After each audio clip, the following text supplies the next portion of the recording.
Forgive me,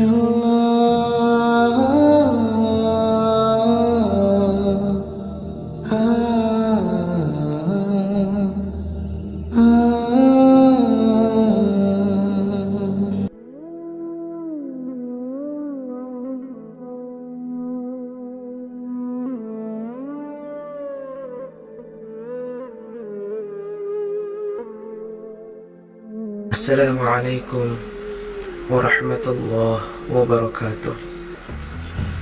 Kasih sayang Allah sangat luas. Dari Abu Sa'id Al-Khudri radhiyallahu anhu bahwa Nabi Muhammad sallallahu alaihi wasallam bersabda, pada zaman dahulu di antara umat-umat sebelum kalian ada seseorang yang telah membunuh 99 orang. Kemudian ia mencari-cari orang yang paling alim di negeri itu. Maka ia ditunjukkan kepada seorang pendeta. Ia pun lantas datang kepada sang pendeta dan menceritakan bahwasannya dia telah membunuh 99 orang. Lalu ia bertanya, apakah masih bisa diterima taubatnya? Jawab sang pendeta, tidak, taubatmu tidak akan bisa diterima. Lantas orang itu membunuh sang pendeta sehingga genaplah menjadi 100 orang. Ia pun mencari-cari lagi orang yang paling alim di negeri itu. Maka ia ditunjukkan pada seorang yang sangat alim. Dia menceritakan bahwa ia telah membunuh 100 orang. Maka apakah masih bisa diterima taubatnya? Orang yang alim itu menjawab, ya, masih bisa diterima. Siapakah yang dapat menghalangi seseorang untuk bertaubat?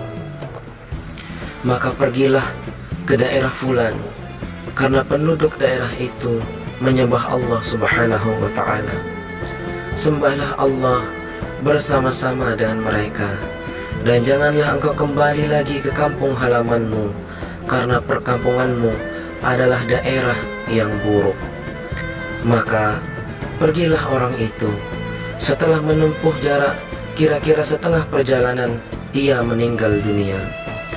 Kemudian malaikat rahmat dan malaikat azab bertengkar. Malaikat rahmat membela dengan berkata, ia berangkat ke sana untuk benar-benar bertaubat dan menyerahkan dirinya dengan sepenuh hati kepada Allah subhanahu wa ta'ala. Sedang malaikat azab berkata, sesungguhnya ia belum pernah berbuat kebaikan sedikit pun. Lantas seorang malaikat datang dalam bentuk manusia, dan kedua malaikat itu bersepakat menjadikannya sebagai hakim. Malaikat yang menjadi hakim itu berkata, ukurlah oleh kalian jarak kepada kedua daerah itu, dan kepada daerah yang lebih dekat itulah ketentuan nasibnya. Maka mereka mengukurnya, dan ternyata mereka mendapatkan daerah yang dituju itulah yang lebih dekat. Dengan demikian orang itu dicabut nyawanya dan diterima oleh malaikat rahmat. Pelajaran yang dapat dipetik: 1. Seseorang yang sedang ditimpa masalah besar hendaknya mendatangi seorang ulama yang mumpuni agar membantu memecahkan problemnya dan mencarikan solusi terbaik untuk dirinya. 2. Sahihnya taubat seorang pembunuh. 3. Keutamaan orang yang berilmu daripada ahli ibadah. 4. Orang yang bertaubat hendaknya menghindari tempat di mana ia pernah melakukan perbuatan dosa itu. 5. Orang yang bertaubat hendaknya meninggalkan teman-temannya yang pernah menolongnya dalam berbuat dosa. 6. Berusaha bertempat tinggal di lingkungan yang baik dan saleh adalah suatu yang dituntut dalam rangka mewujudkan gotong royong dalam kebaikan dan menjamin rasa aman bagi seseorang dari perbuatan hina. 7. Barang siapa ditanya tentang sesuatu namun ia kurang mengerti, hendaknya mengatakan wallahu a'lam bis-shawab, dan jawaban saya kurang atau tidak mengerti. 8. Orang alim yang tidak menjabat atau tidak berkompeten sebagai hakim hendaknya tidak memutuskan hukum atas perlakuan dosa sebagaimana sikap orang alim dalam hadis di atas.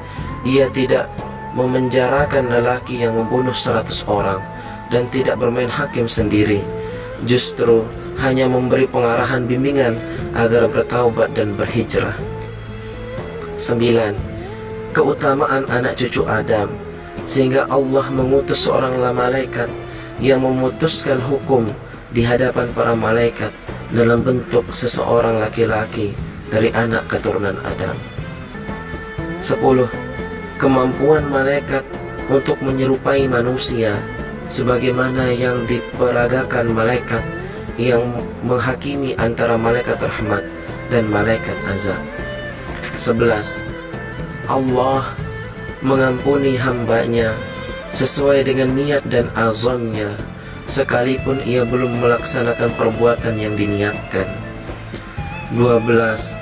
Terkadang malaikat tidak mengetahui perbuatan setiap hamba sebagaimana disebutkan dalam hadis di atas. Jika ia senantiasa mengetahui, tidak mungkin terjadi perbedaan pendapat antara para malaikat. 13. Para malaikat yang diutus untuk mengurus anak cucu Adam mempunyai perbedaan dalam ijtihad saat menetapkan hukum. Dengan demikian kadang mereka menyerahkannya kepada Allah Subhanahu wa ta'ala untuk memberikan keputusan. 14. Sesungguhnya Allah Subhanahu wa ta'ala Maha Pengampun, Maha Pengasih, dan Maha Penyayang. Maka marilah kita sebagai hamba yang membutuhkan Allah, yang membutuhkan cinta kasih Allah, marilah kita kembali kepada Allah Subhanahu wa ta'ala, karena hanya Allah lah yang kekal. Semoga kisah ini bermanfaat bagi diri saya dan kepada kita semua. Bertaubatlah kepada Allah, bertaubatlah kepada Allah, dan jangan pernah menyalahkan diri. Sesungguhnya ampunan Allah Subhanahu wa ta'ala maha luas. Tidak ada kata terlambat untuk bertaubat, dan jangan pernah ulangi kesalahan yang kita pernah lakukan. Jangan jatuh di lubang yang sama, namun kita terjatuh agar kita bisa belajar berdiri lagi. Tidak ada manusia yang suci dari dia kecil sampai meninggal dunia kecuali orang-orang yang maksum sebagaimana Rasulullah SAW. Setiap orang pernah berada di titik paling kelam dalam hidupnya, tapi yang terpenting bagaimana cara kita memperbaiki diri sebelum datangnya kematian. Assalamualaikum warahmatullahi wabarakatuh.